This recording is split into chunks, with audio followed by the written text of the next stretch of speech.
Bueno, ¿qué sabían los romanos? Al principio de la historia nos cuentan que los griegos tenían como metodología de aprendizaje los poemas homéricos, quien un siglo después vino a cambiar a Aristóteles, incorporando la filosofía, la historia y la naturaleza. Virgilio escribió un poema donde relataba las victorias y el carácter que Roma tenía como pueblo, teniendo como héroe principal a Eneas. Nos cuentan la historia de Rómulo y de Remo, quienes iban a ser ahogados por su abuelo en venganza a su usurpador, pero los niños lograron sobrevivir amamantándose de una loba. Tiempo después los encuentra un campesino en un matorral quien los cría y se van dando cuenta de dónde provienen ellos y crean una ciudad para mantenerlos protegidos. Al crecer ellos fueron teniendo una discordia tanto que Rómulo llegó a matar a Remo. Rómulo creó una ciudad a la orilla del Tíber que llevaba su nombre, que estaba habitada por hombres, pero los hombres no eran buenos, la mayoría eran malos. Al sentirse solos y para poder poblar más la ciudad, fueron y robaron a las mujeres de sus vecinos. Al robarse eso se formó una guerra de la que Rómulo salió victorioso. De ahí empieza a crearse el Estado de Derecho, donde el Senado estaba conformado por patricios quienes aconsejaban a los cónsules quienes eran los que gobernaban la ciudad. Se decía que era un estado como puede decirse democrático, pero en realidad no era así porque nunca tomaron la opinión del pueblo en cuenta, o sea, era ficción eso. Los tribunos en ocasiones se enfrentaban a los cónsules para defender los derechos. Después de esto, de la muerte de Alejandro, se empezaron, por las guerras y eso, se fue creando más civilización y fueron conquistando más pueblos y tenían mucha tierra. Pero al pasar del tiempo, después de la muerte de Alejandro, ya cada sucesor ya iba dejando un poco más de tierra y un poco más de tierra, un poco más de tierra. Hubo uno que supo manejar el Estado y el pueblo y tener todo en orden hasta que su sucesor no pudo mantener ese orden que él tenía que fue un gobierno casi perfecto, del que no se supieron ni guerras ni nada. Se decía que la historia de él era casi una en blanco. A base de todo eso y de que ya iban dejando las tierras, de que ya todo se fue como desapareciendo, fue como Roma se fue acabando. Bueno, ahora vamos a hablar de la teoría griega y práctica romana. Bueno, acá nos hablan de que los romanos copiaron casi todas las costumbres y todo lo que hacían los griegos. Lo que pasaba era que los griegos eran más de no poner en práctica las cosas y los romanos eran de hacerlas y ponerlas en práctica, cosa que les funcionó más a los romanos que a los griegos.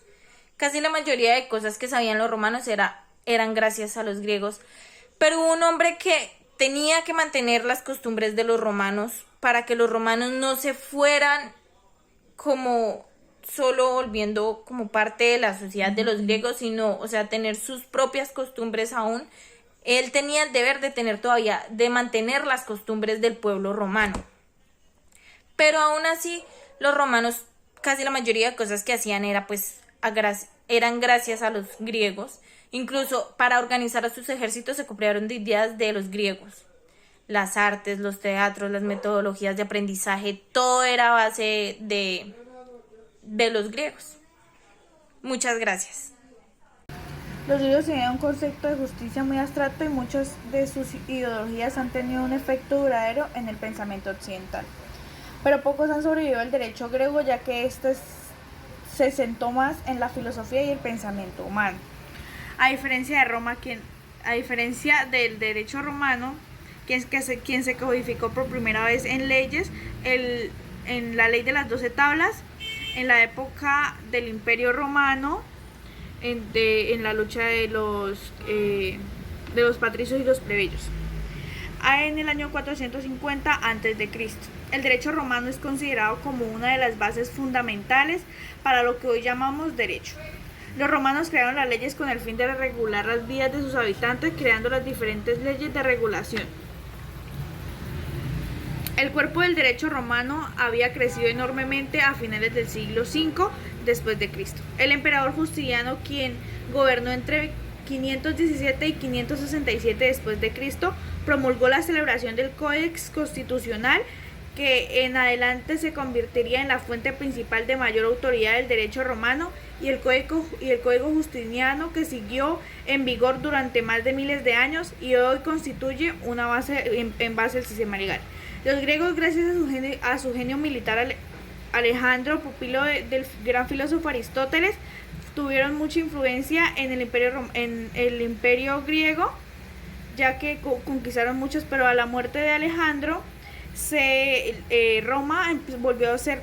Roma empezó a conquistar diferentes partes, entonces se volvió un imperio muy fuerte, y entonces se tuvieron que crear muchas, leyes, porque ya era demasiado grande, no se podía como gobernar todos ellos, entonces tenían que repartirse.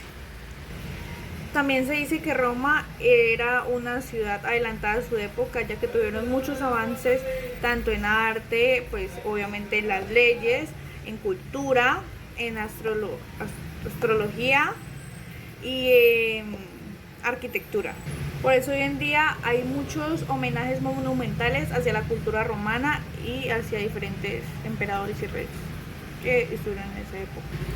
Ahí también, para mostrar un ejemplo de la vida, nos cuentan en un fragmento de la vida de Lucrecio, quien fue un poeta que con un enigmático poema describió una de las cosas, así que adelante. Madre del pueblo romano, placeres de hombres, dioses, almas, Venus, debajo de la bodega del cielo, por el que giran los astros deslizándose hacia el poblado mar que lleva naves y las tierras fructíferas fecundadas por ti todo animal es concebido, y a la luz del sol abre sus ojos, pues como seas tú la soberana de la naturaleza, y para ti sola todos los seres ven la luz del día, y no hay sin ti felicidad ni belleza. A continuación voy a hablar sobre Tácito. Julio Cornelio Tácito nació en Galia en el año 65 a.C. Fue gran estudiante sobre retórica, ya que su sueño era ocupar algún día un gran cargo administrativo. Se casó con la hija del cónsul Julio Agrario, que años después fue él quien le ayudó a cumplir su sueño. Alcanzó ser un consulado en el año 97. También en el transcurso de su vida se introdujo mucho en el derecho hasta el día de su muerte, que fue en el año 120. La carrera literaria de Tácito empezó en el año 98 después de Cristo. En este año él escribió 2 obras. La primera, que fue la biografía de su suegro, quien tuvo gran relevancia por su objetividad. La segunda fue el ensayo descriptivo sobre las tierras fronterizas romanas en el Rin. Allí contaba sobre las sencillas tribus romanas que habían en aquella época. Lo que los romanos no sabían. Los romanos construyeron un estado que seguía funcionando incluso cuando los emperadores antiguos que habían gobernado este estado lo habían dejado un poco débil. También difundieron conocimientos griegos a la sociedad para que ésta se asemejara a la época. En el siglo II después de Cristo, toda persona podía estudiar siempre y cuando no fueran mujeres o esclavos. Pero a pesar de todo esto, la ciencia romana se estancó, debido a que no surgía como el interés en la ciencia y la tecnología. Un griego llamado Eros de Alejandría inventó la máquina de vapor, la cual los romanos no le dieron gran importancia debido a que era un invento griego. Esta máquina de vapor consistía en un par de tubos huecos que le llevaban vapor desde un caldero que se encontraba en la parte inferior. La máquina de vapor se usaba para trabajos útiles que se realizaban en aquella época. Era de muy gran importancia, por cierto. Hola, muy buenos días. Mi nombre es Liz Nayeli Cortejo Osorio y hoy les vengo a hablar sobre Cicerón. Cicerón nació en el año 106 a.C. y él estudiaba Derecho y también escribía. Mientras él estudiaba fue elegido como uno de los 2 cónsules de Roma. En ese entonces había una lucha entre César y Pompeyo. César resulta ser victorioso y a él lo matan en el Senado. Debido a esta lucha se cae la República.